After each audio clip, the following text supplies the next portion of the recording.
Case study. Empresa química multinacional.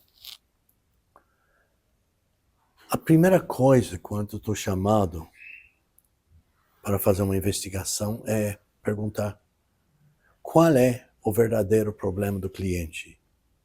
Este caso foi um dos meus primeiros grandes investigações.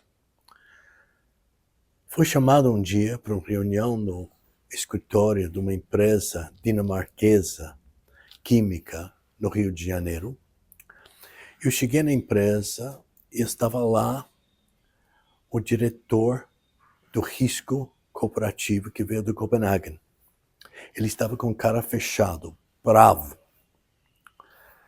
A empresa, a auditoria interna, tinha descoberto um rombo de 15 milhões de dólares. Só que isso não justificava a fúria dele. Tinha lá os auditorias externos, ele estava bravo com eles, porque não tinha visto nada na auditoria externa. Pode ser negligência, pode ser conivência, mas tinha algo a mais. De fato, essa empresa estava sendo atacado numa aquisição hostil de um outro gigante do ramo química. E a última coisa que eles queriam era um escândalo envolvendo um subsidiário. Então o problema era ali. Então o que aconteceu?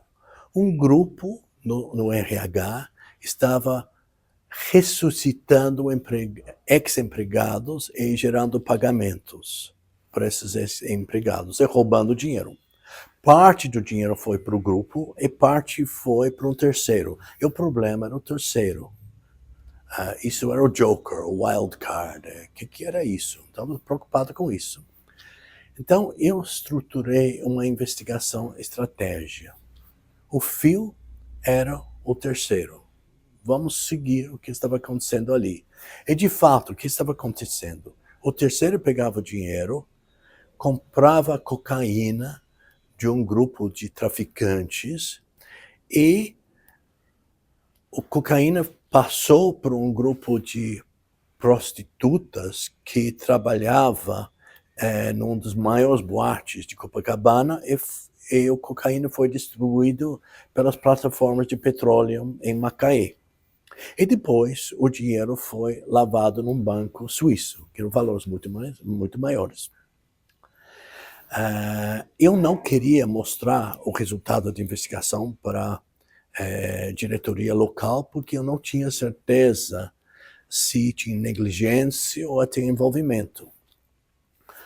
A empresa contratou, os advogados dele eram um dos maiores escritores do Brasil, baseado no Rio, e o escritório aconselhou aquela linha tradicional, vamos envolver polícia, fazer queixa-crime, processos, vamos pegar o terceiro. Eu falei, não, eu não gostava disso. E ele ficou bravo comigo, o chefe do escritório, que era um grande advogado. Então, o que eu fiz? Eu chamei uma reunião da diretoria em Copenhague. Eu, advogado, fico mais bravo ainda comigo.